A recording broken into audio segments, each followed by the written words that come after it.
Section 1. You will hear a phone conversation of a man ordering items from a library. First, you have some time to look at questions 1 to 3.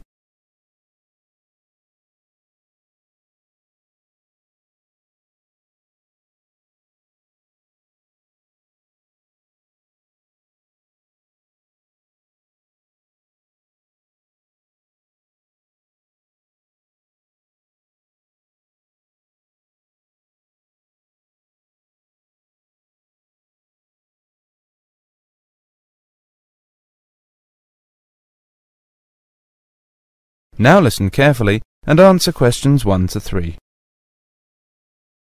Good morning, City Central Library. May I help you? Yes, I want to order some books and copies of articles, please. You can send them to me through the post or courier, can't you? Yes, certainly. I'll just get the form and take down some details. First, your name, please, sir. Lester Mackey.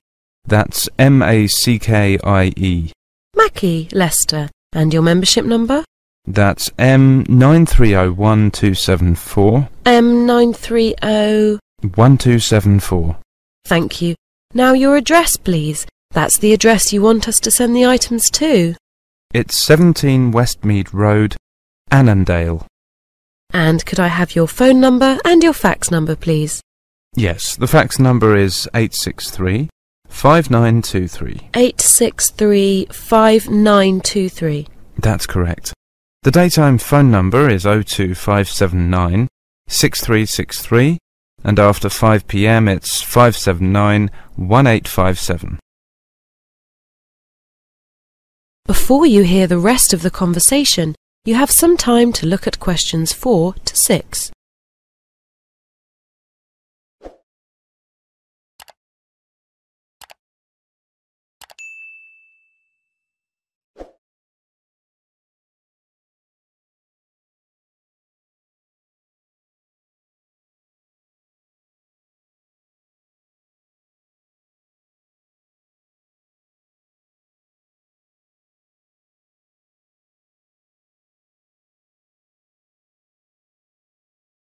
Now listen carefully and answer questions 4 to 6.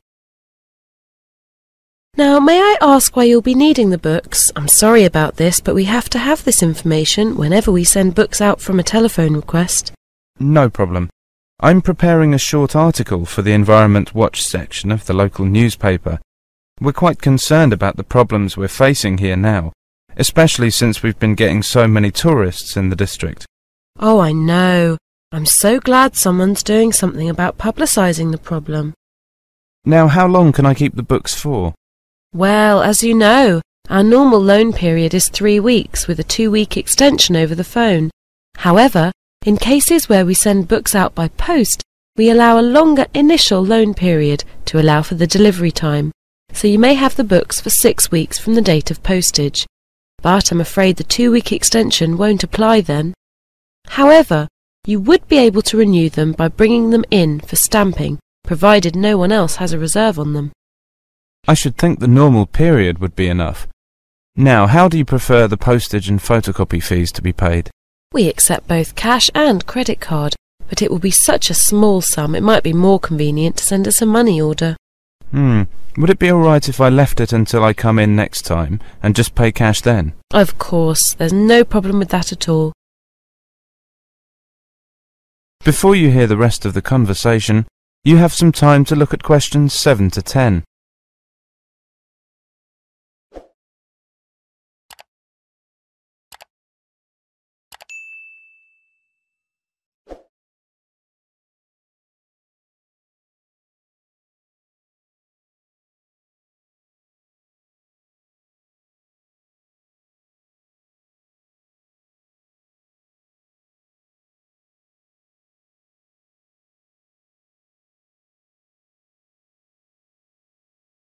Now listen carefully and answer questions 7 to 10. Shall I tell you the articles I want copied first? Good, I've got all that down. Now perhaps we could go on to the books. You tell me the books you need, and I'll tell you whether we have them immediately available, or whether you'll have to wait a bit for them. All right. The details I'll need are the author, publication date, and the title of the book. Is that okay? Yes, no problem at all.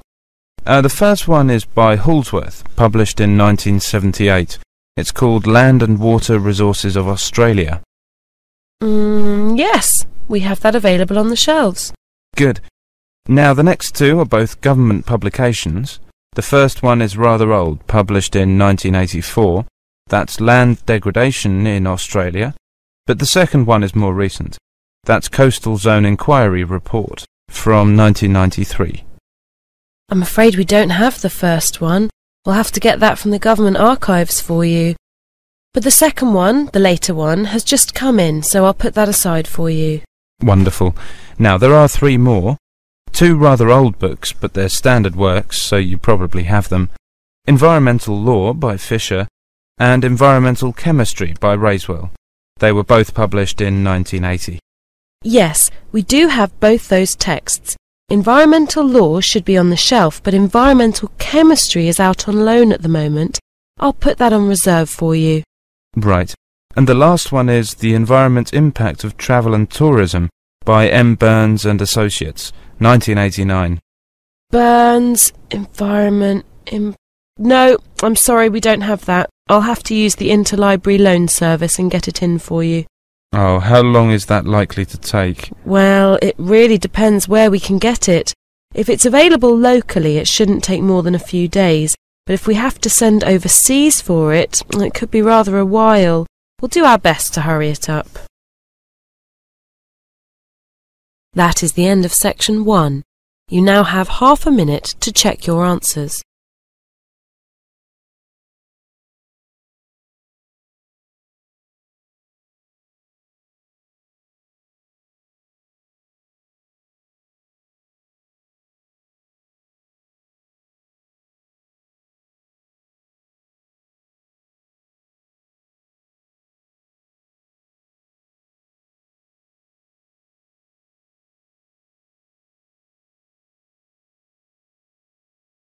Now turn to section 2.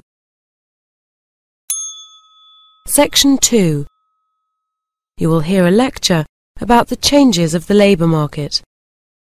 First, you have some time to look at questions 11 to 16.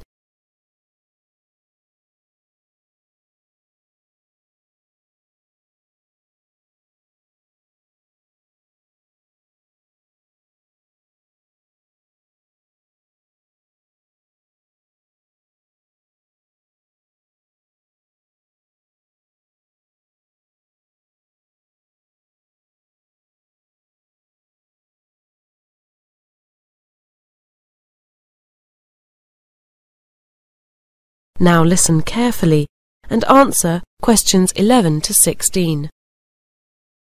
Hello. This afternoon I'm going to begin by outlining some of the main changes that have occurred in the labor market and in working practices over the last 20 years. One of the most significant changes has been the vast move, especially in industrialized countries, from manufacturing to service industries. Although this has freed many people from heavy and repetitive work in factories, many people find their work in service industries equally boring and just as badly paid. Another important change has been that people no longer expect to spend most of their working lives with the same company or organization. As a result, people set themselves objectives which they work towards, and they use the various jobs they do and the different companies they work for as steps towards these objectives. For individual workers, I think this has helped them become more independent and given them more control over their lives. In most companies, the management team has become less hierarchical. This is often called downsizing or delayering. In other words, there are fewer managers and fewer levels of management. As a result, there are not so many opportunities for promotion, and people often feel frustrated because they find themselves at the same level for many years without the chance to rise in the company. Competition from new products and from different parts of the world means that nowadays companies have to adapt very fast to changing markets, and this requires them to be very flexible. Increasingly, this means they don't employ workers directly, but employ other small specialist companies or individuals to do the job when they need them. This means they don't have the expense of employing workers when they don't need them. I believe that for workers who are subcontracted, there are various gains. They're often better paid for the work they do. They work in smaller, more human organizations, and they're able to organize their working lives in ways which suit them, instead of having to fit the routines of a large company. Of course, the biggest areas of change have come with the technological revolution. Workers now have the chance to go job hunting on the World Wide Web, so they have more opportunities to find better or more suitable jobs. Statistics show that generally people work much harder than in the past, with much longer hours. New technologies are largely responsible for this, especially mobile phones and beepers or pagers. These things force employees to stay in contact with their offices even in their free time and at weekends. I think this is a pity, as people need to be able to relax and have time for themselves. Another effect of technological change is that jobs evolve very rapidly, and workers have to be continually going to training courses in order to remain employable. As a university teacher, I can hardly complain about this. But it can place enormous strain on workers if they're obliged to retrain for jobs well into their late 50s when they're getting close to retirement. So I'm not sure if it's a good thing or a bad thing. Before you hear the rest of the lecture, you have some time to look at questions 17 to 20.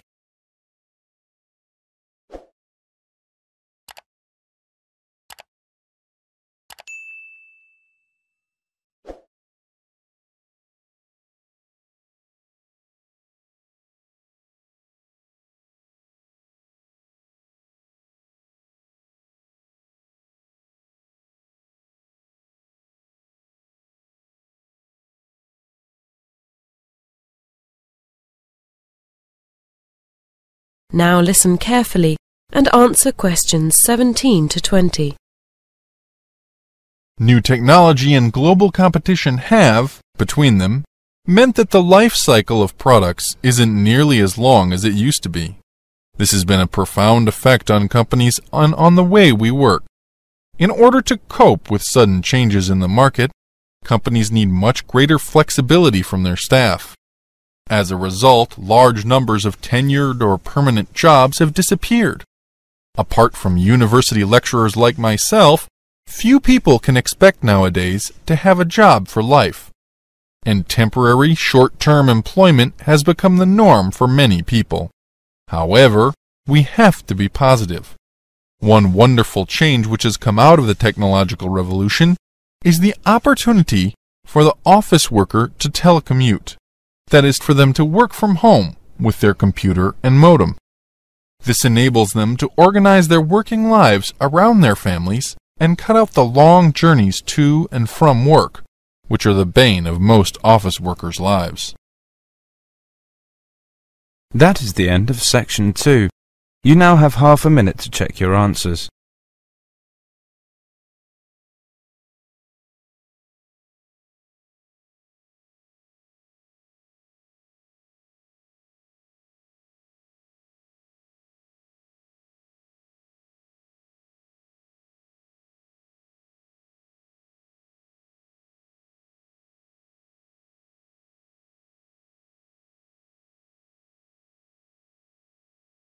Now turn to section 3. Section 3. You will hear 3 psychology students discussing some project work they have been doing for a seminar on intelligence. First, you have some time to look at questions 21 to 27.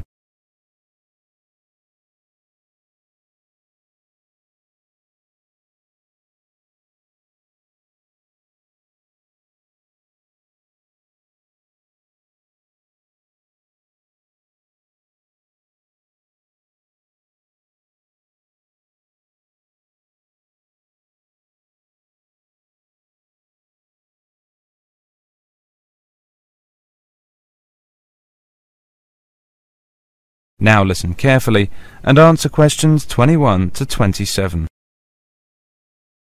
Hi Martin, hi Maria. How are you getting on with your project? You've got to give the seminar on Friday, haven't you? Hi Farouk, we're getting on fine. It's just so interesting. Do you want to hear about it? Well, I've got 10 minutes before my next lecture, so why not? Let's hear it. Great. And it'll help us sort out who said what, won't it, Martin? That's right. You know, what we've been looking at is research done by a number of psychologists from different parts of the world on intelligence quotients. How they've been rising over the last 50 years. Really? Yes. Some psychologists have measured increases in intelligence of up to 25 points in one generation. Amazing. What's causing us all to get cleverer?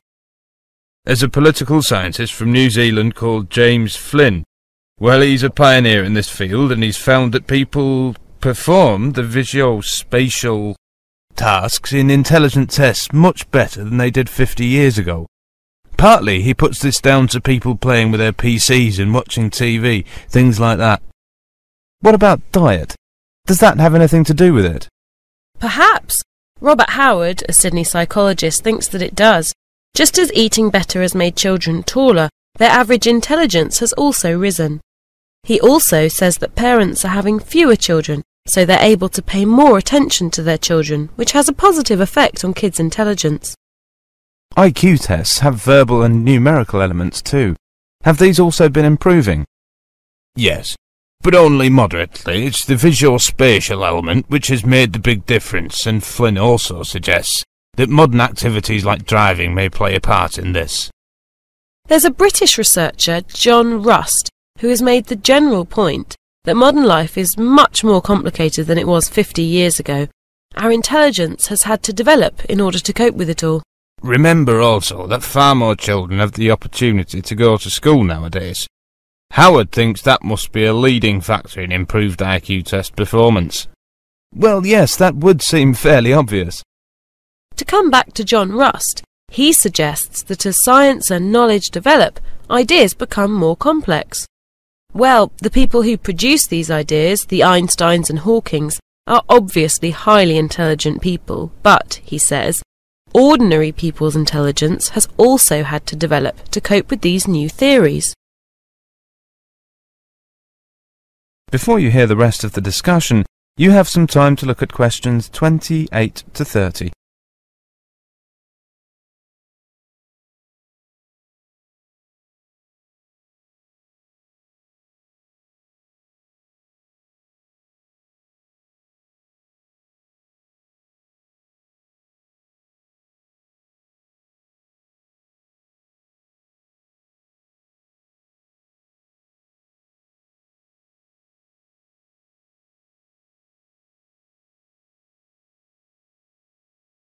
Now listen carefully and answer questions 28 to 30. Are there any limits to intelligence, or will the human race just continue to get cleverer and cleverer? Actually, research in some Western industrialised countries such as Australia and some European countries suggests that intelligence rose quite steeply for 2 to 3 decades and then levelled off a few years ago. Some pessimists think that quite soon we may see it beginning to dip. In some countries, students seem to be less motivated than before. In that sense, there may well be a limit to intelligence. On the other hand, this rise in intelligence started to happen some years later in East Asian countries, the so-called Asian tigers, and it still hasn't levelled off. Is higher intelligence what has caused exam results to improve here in Britain, do you think? Well, that's a rather political question, so it depends on who you ask. But you must remember that 30 years ago, only about 5% of school leavers here went on to university. But there's been a vast expansion of the university system, and nowadays about 30% of young people get a higher education. So, I guess exams must have been getting easier for all those people to get in. That is the end of section 3. You now have half a minute to check your answers.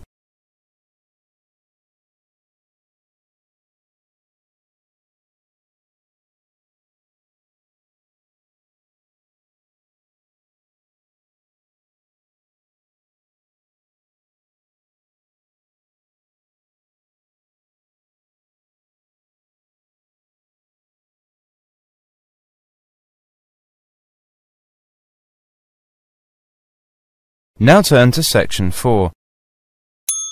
Section 4. You will hear a woman giving a lecture to a group of business students on subject of motivation at work. First, you have some time to look at questions 31 to 32.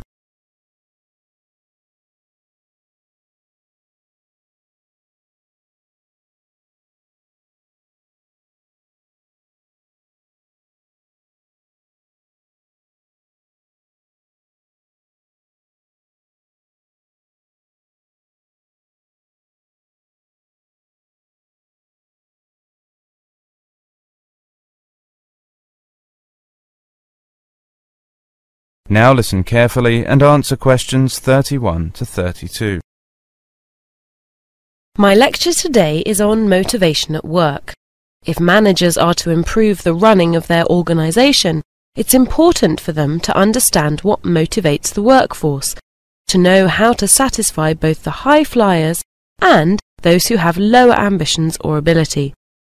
First of all, let's look at the model of how motivation works. You will see that every member of the workforce has needs or expectations, and these needs and expectations will affect each person's behaviour. For example, they will work harder if they know that they will be rewarded. That is, if they can achieve their goals of higher pay or promotion.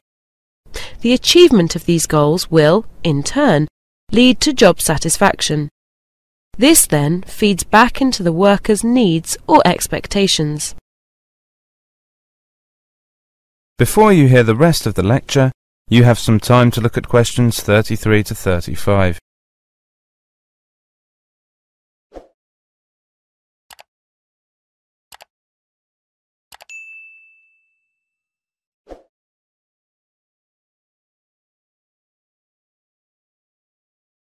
Now listen carefully and answer questions 33 to 35. Over the years, the development of different theories of management and different approaches to organisation has affected the way we view motivation. In the 19th century, the writer Frederick Taylor put forward the theory that workers were only interested in making money. In contrast, in the early 20th century, researchers found that people went to work to satisfy a range of different needs, and not simply for financial reward. One need in particular was emphasised, the social need.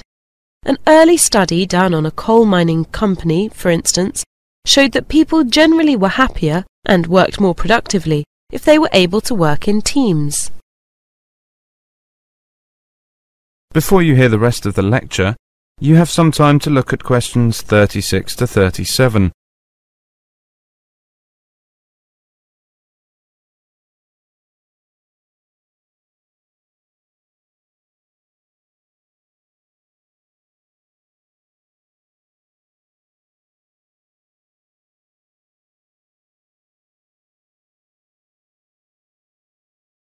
Now listen carefully and answer questions 36 to 37. One important 20th century theory of motivation was that put forward by Maslow in 1943. Maslow identified 5 important needs which he placed in a triangle. At the bottom of the triangle he put what he called basic needs, good pay and pleasant working conditions. Then above the basic needs he put security needs, safe working conditions and job security. His third need he called social needs, the need to have friends, at work and get on with the boss. Fourth were status needs, a job title and social recognition. Finally, at the top of the triangle, Maslow identified the need for advancement, to have a challenging job with opportunities for promotion. His theory isn't perfect, but it's a convenient framework for viewing the different needs and expectations of work that people have, and what's more, I believe it's still valid today. Before you hear the rest of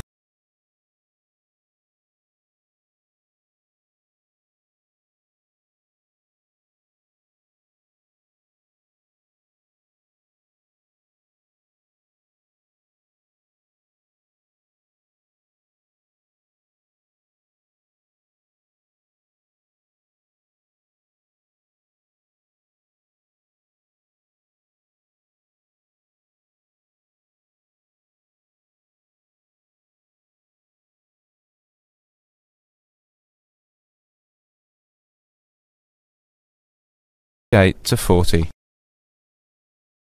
During an early 21st century survey of full-time employees, when asked what gave them job satisfaction, 72% said having an inspirational leader.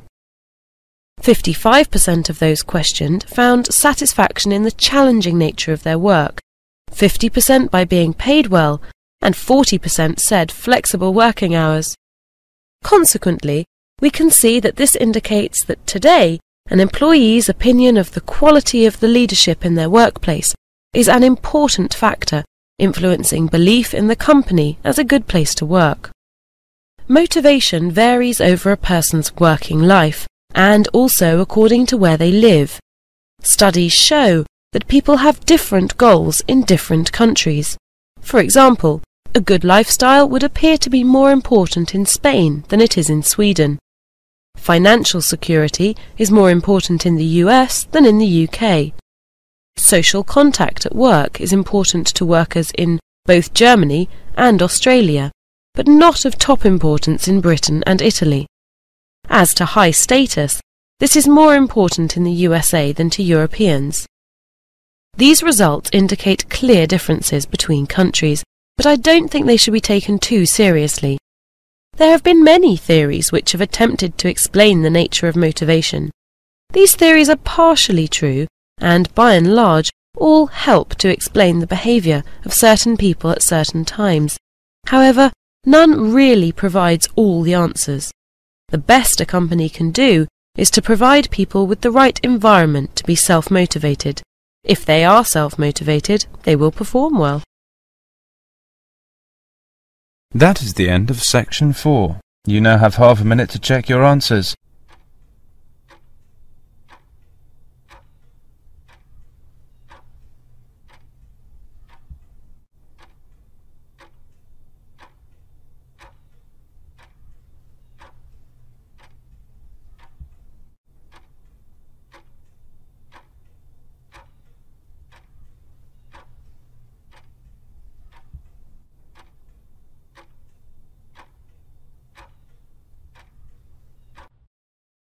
That is the end of listening test, the Ielts test.